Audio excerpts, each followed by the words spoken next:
Yep, let's try this again. What's good, fam? Hold on a second. It's not going to be nice to me today. Hopefully, my internet, as you can see, I am in a different space and place. So let's try this again. Hit my record button so we could get it popping.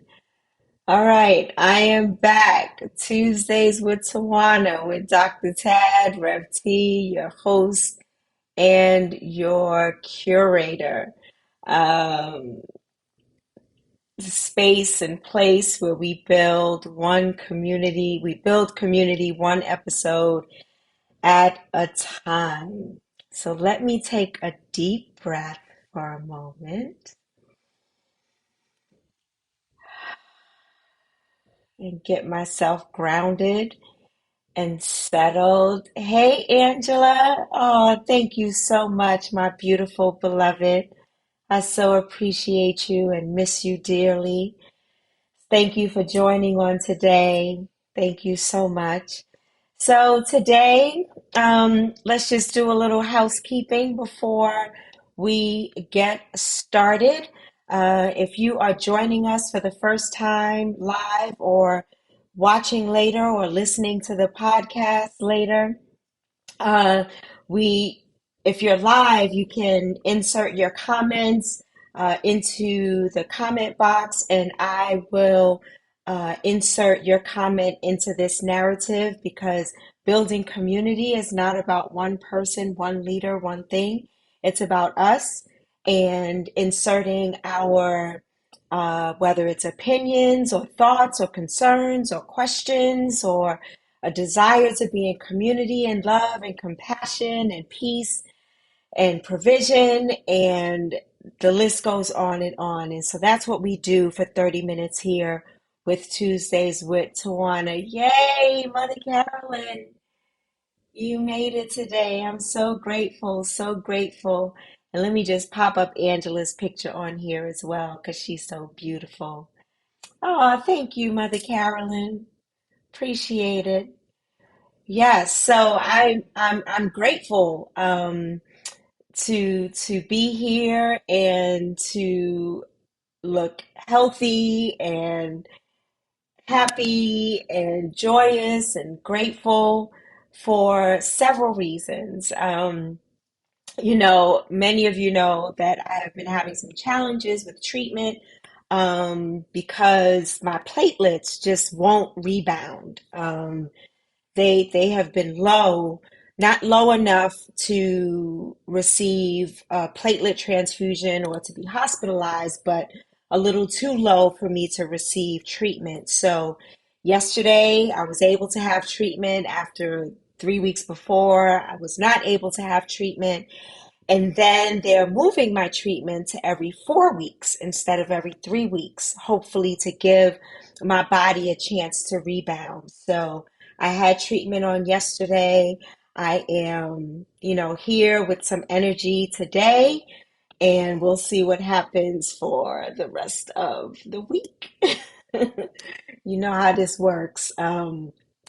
So yeah, so just wanted to, for those who are coming on, please, especially for today, for our topic, which I'm really struggling with, but we don't just talk about easy stuff on Tuesdays with Tawana. We talk about the challenging things, the thought-provoking things, the funny things, some easy things, some joyous things, some grievous things, and everything in between. So today is definitely a tough topic, and I'll be looking to my beloveds to join in and share their thoughts about the topic because this is Holy Week.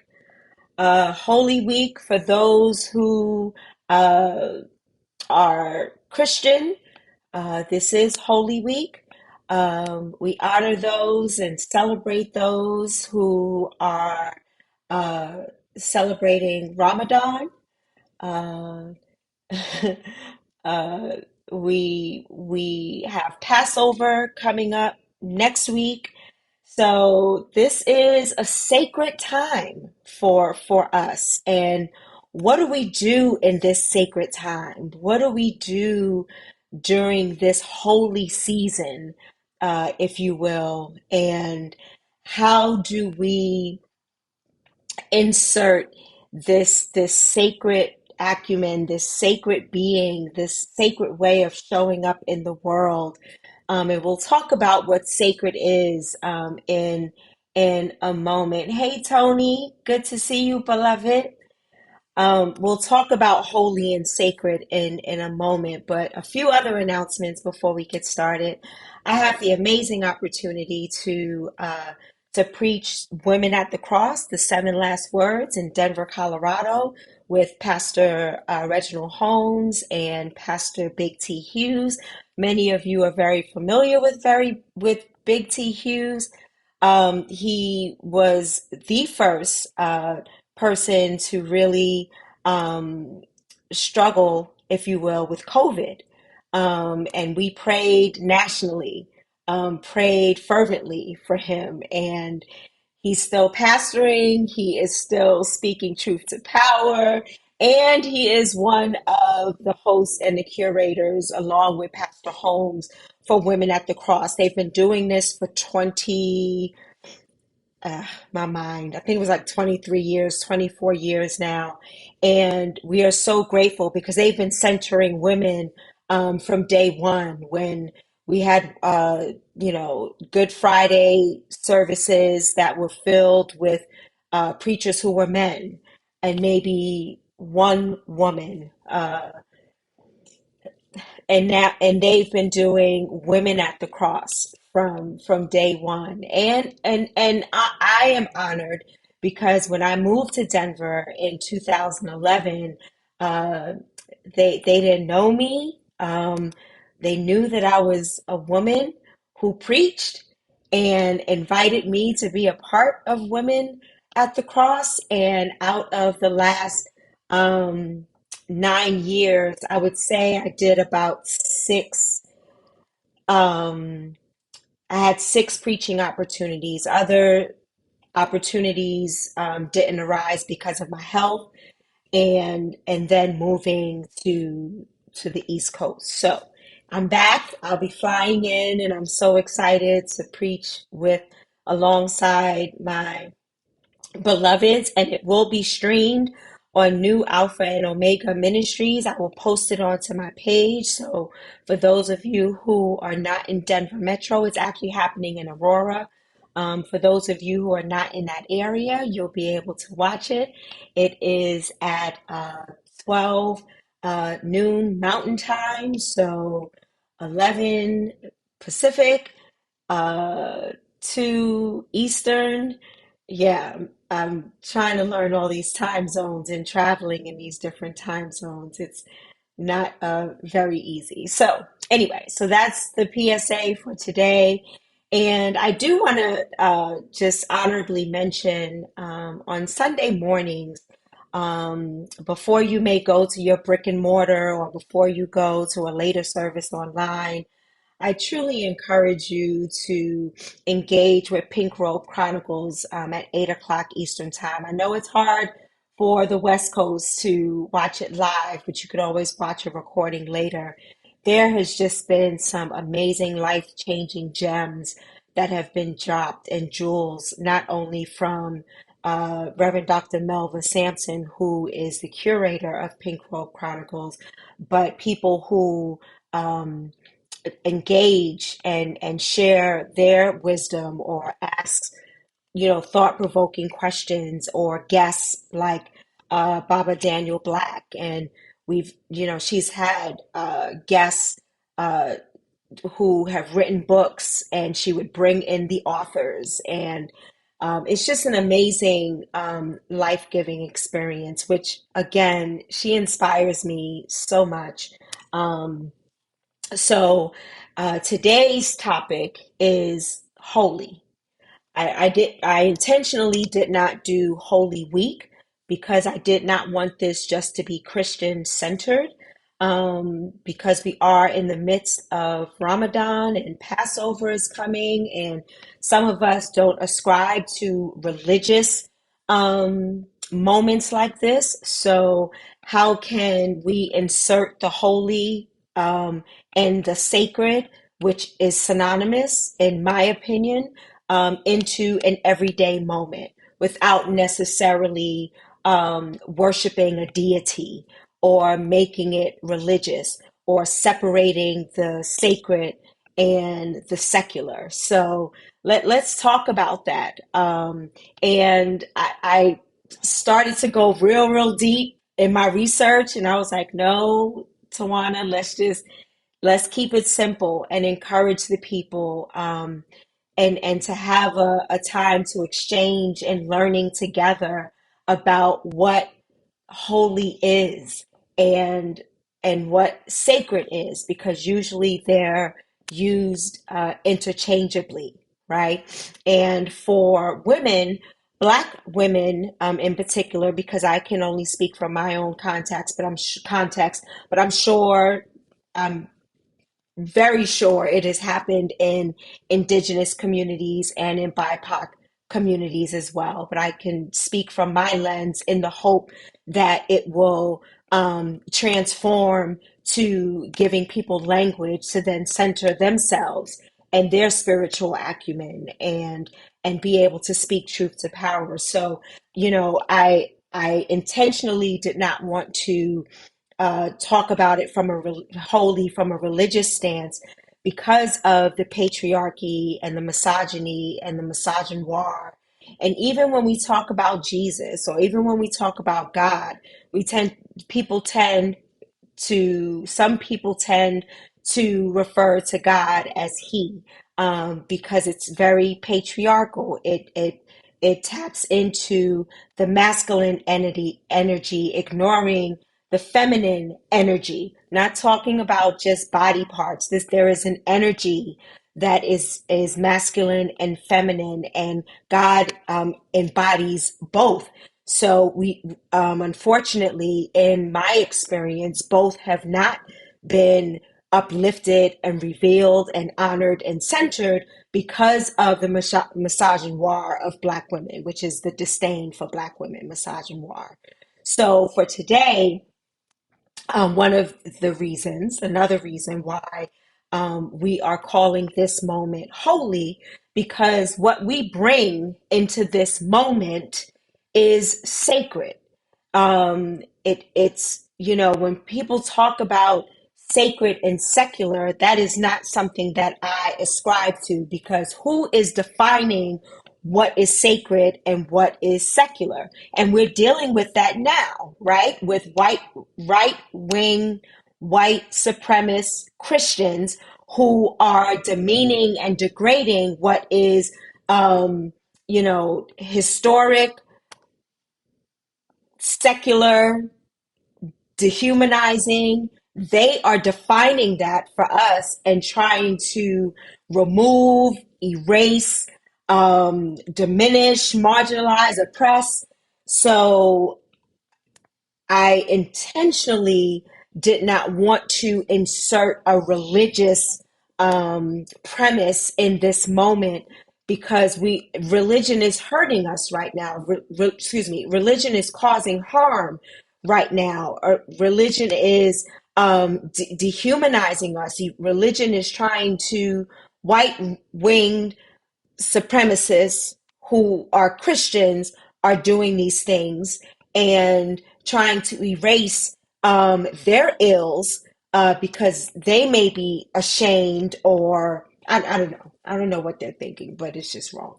With removing our books, now they're targeting Black his HBCUs and sororities and fraternities, and they've already overturned Roe versus Wade. We're constantly in the legislature fighting for our lives and our livelihood, for those who are houseless, those who don't have access to medical care, those who have struggles with mental health. The list goes on and on and on. So today, just setting the foundation for us. holy and sacred. We are not going to center it around religion. And two, we are going to talk about the holy and what does sacred mean, and how do we co-create and honor the sacred that is in each one of our lives, because we are sacred because we were created by the sacred, and sacred begets sacred, holy begets holy. So, in the midst of dis-ease, or in the midst of our challenges, or in the midst of, heinous behavior, there is something inside of us where we were created to be holy. And I struggle with also being set apart, because again, as I started to say earlier, who is doing the setting apart?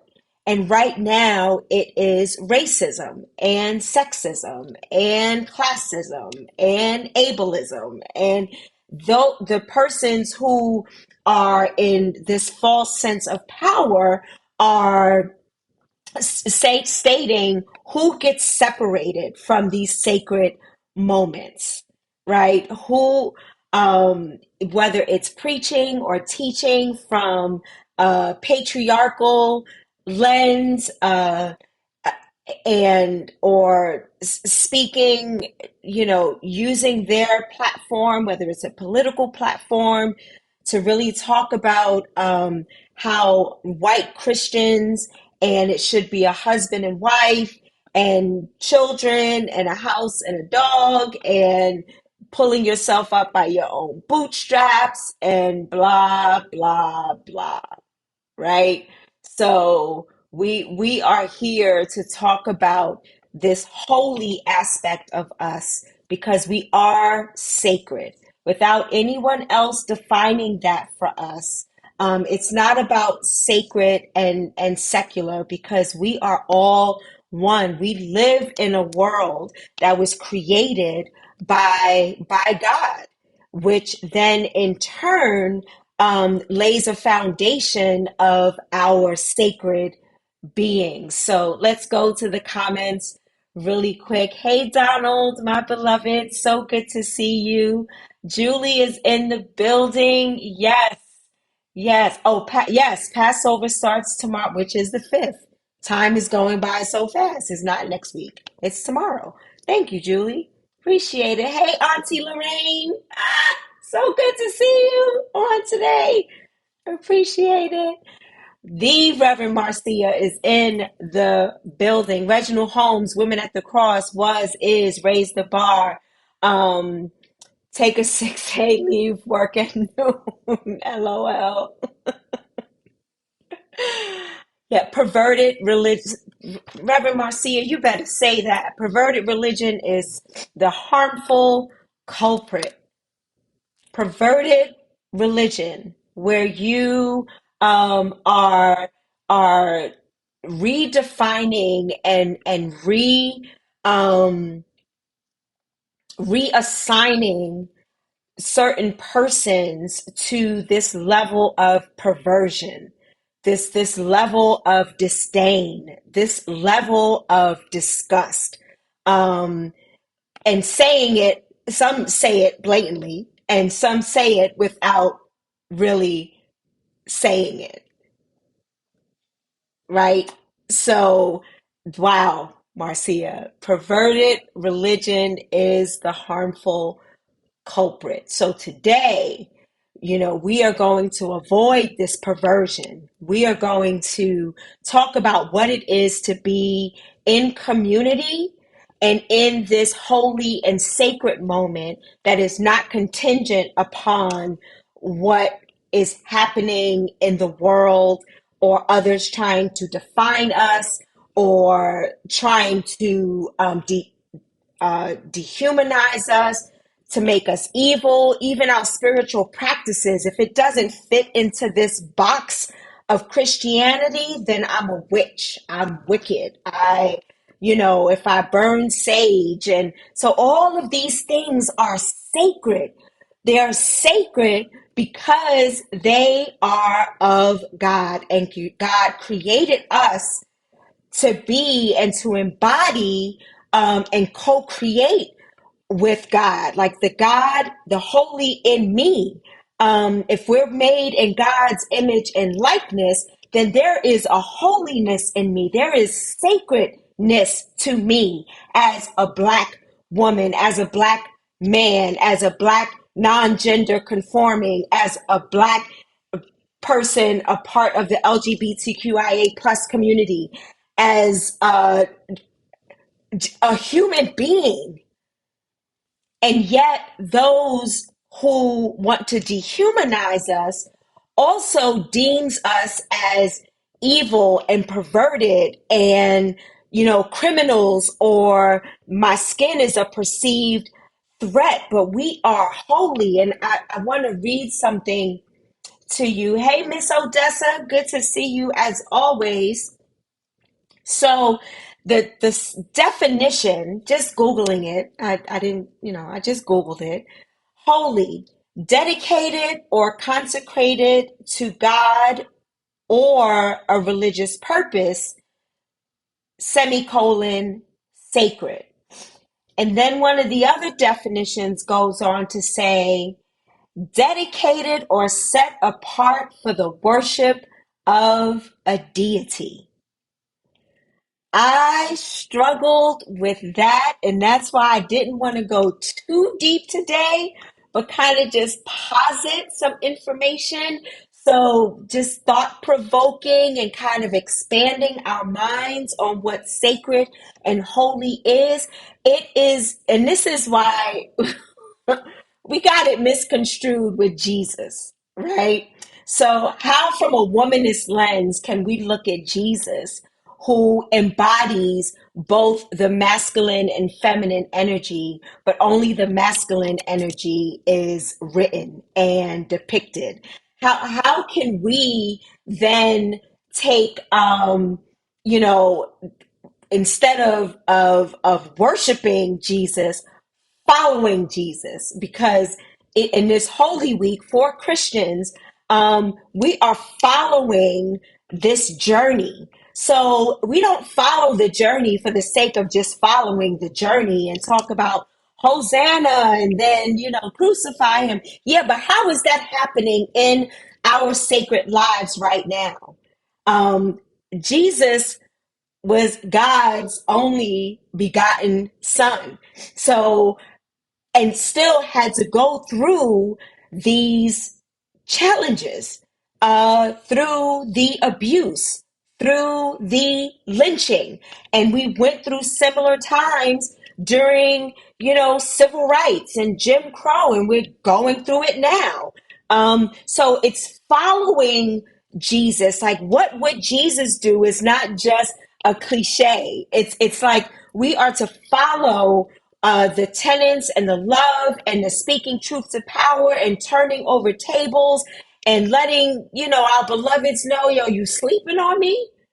I can't even go steal away for a minute and, regroup and meditate and get myself together, and you falling asleep and you're supposed to keep watching. So all of those things. So how do we then apply that to our holy lives that are not separate from our daily lives? It's not separate from the world. It actually coexists. It's enmeshed together, where we have the power to make it holy and sacred. And it's not set apart. It's not secular and sacred. We are doing this thing holistically.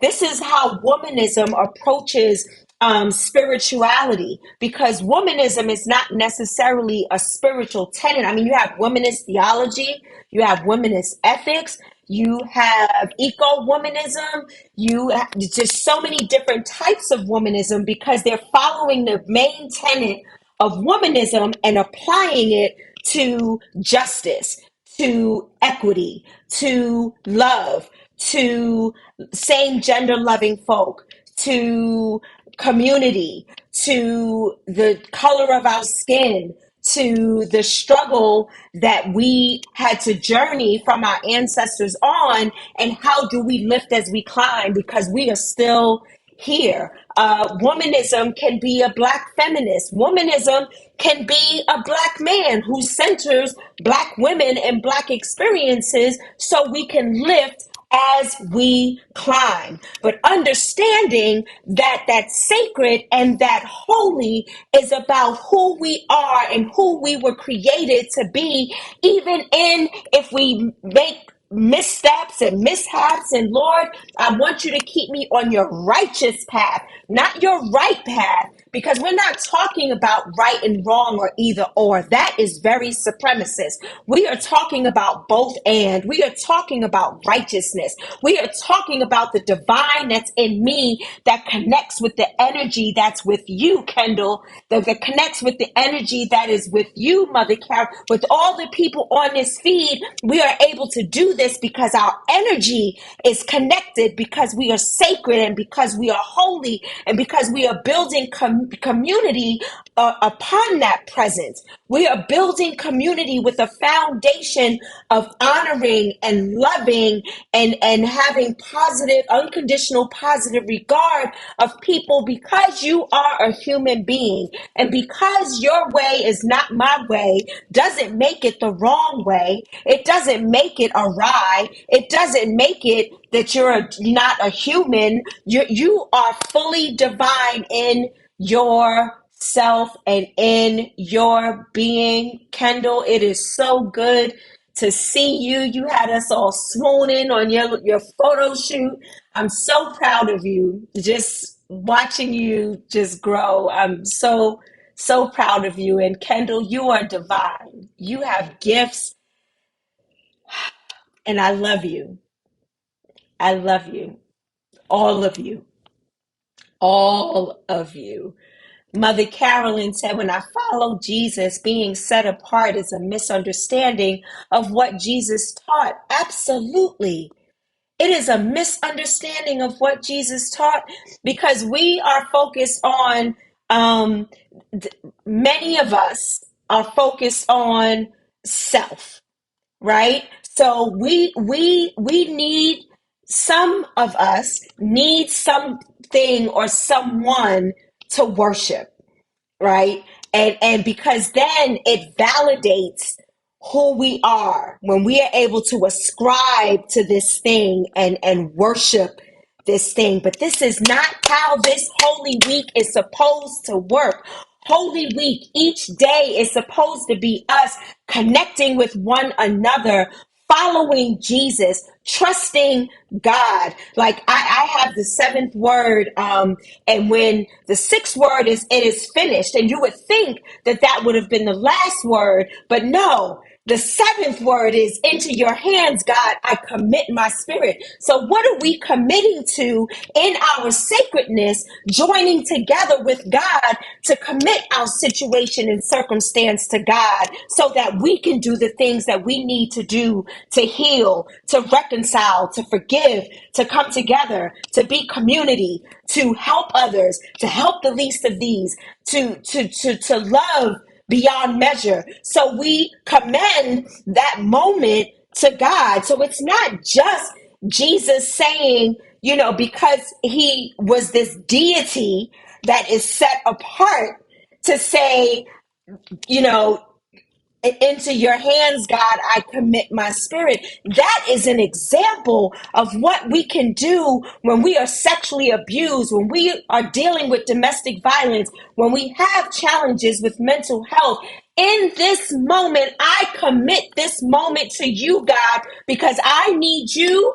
I need you to deposit in me and remind me of the divine, of the sacred that I am, and to get the help and the communal support that I need. Because we know that when people are diagnosed with cancer, the doctors don't even know where it comes from. So why not come together in community, share each other's stories of how we can live and not die at the hands of systemic ills, not having access to medical care? How can someone who is struggling with mental health do it on their own? If they could do it on their own, they wouldn't be struggling with mental health. So how can we honor them and get them the doctors? Because God blessed us with doctors and medication, and people are using it out of pocket.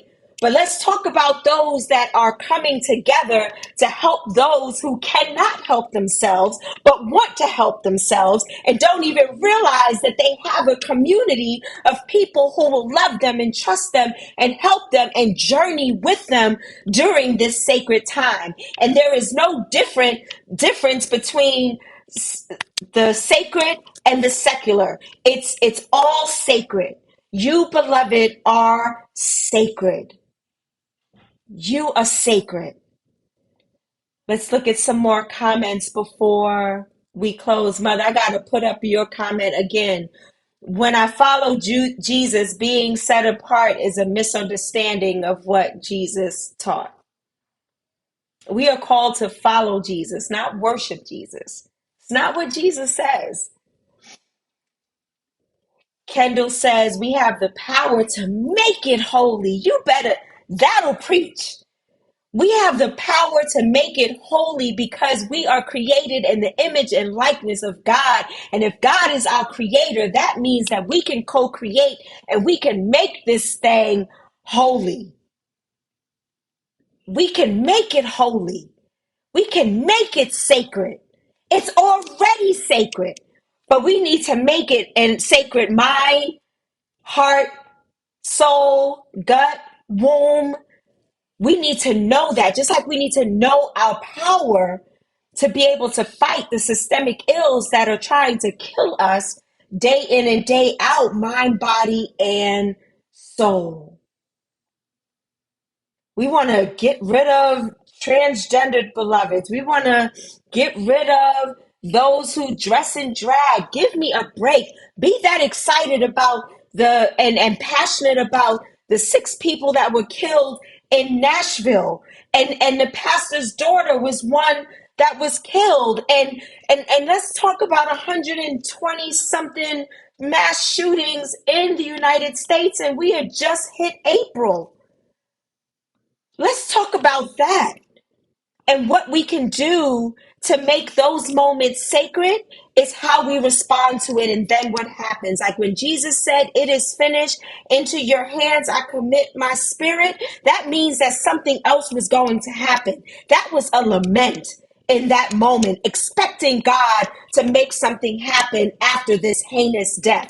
So after these heinous deaths, what are we expecting God and us to do to right the wrongs and to make sure that we live and learn from these experiences? And the one way to do it is to stop putting damn profits over people, to stop dehumanizing bodies because I don't look like you, or you're fearful of me because I'm smarter than you, or I'm more powerful than you. And but the beauty of it is, you know what, because I'm all these things, I'm not even stunting you. I just want to do right by my people. And if you want to come along, I'm talking about freeing and liberating my people, and you can come along.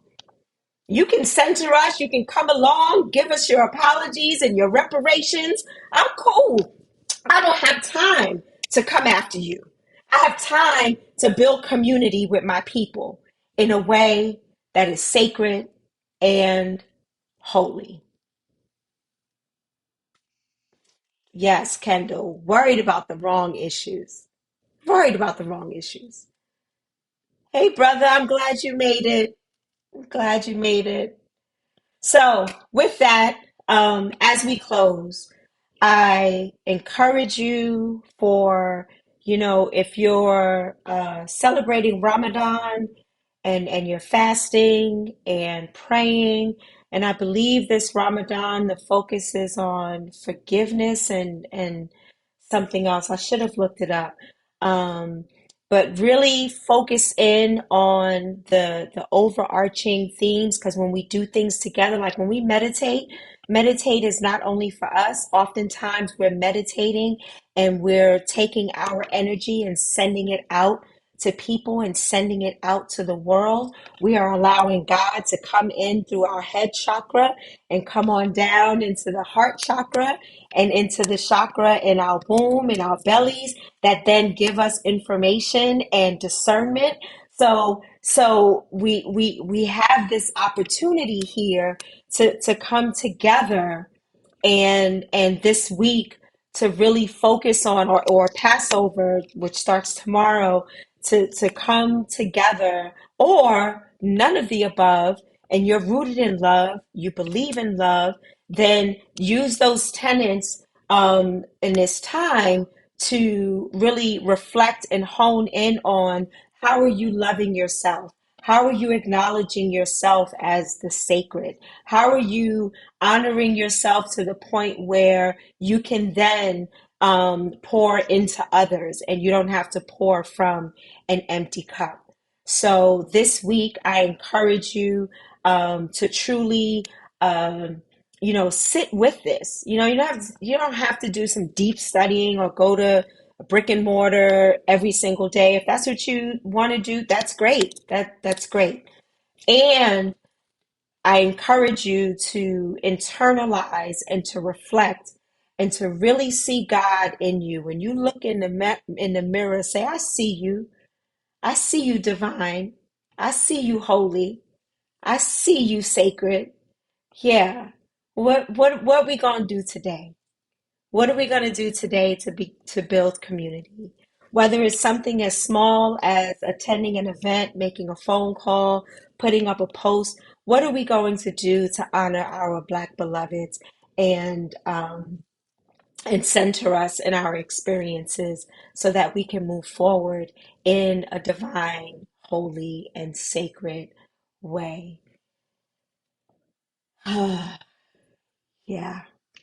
Kendall said, how are you acknowledging yourself as the sacred? I love this. So we'll end with that, beloveds. This is Tuesdays with Tawana, with Dr. Tad, Reverend T, in the building. I am so grateful for your presence. Share this video. Encourage someone who is feeling that they are not worthy. They don't fit into the nomenclature of this holy season. Help them to understand that there is no hierarchy in this thing. There is no separatism in this thing. We are not just worshiping deities.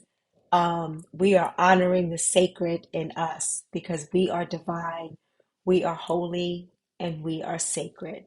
Much love to everybody. I am out. Got some work to do, y'all. Love you much. Later.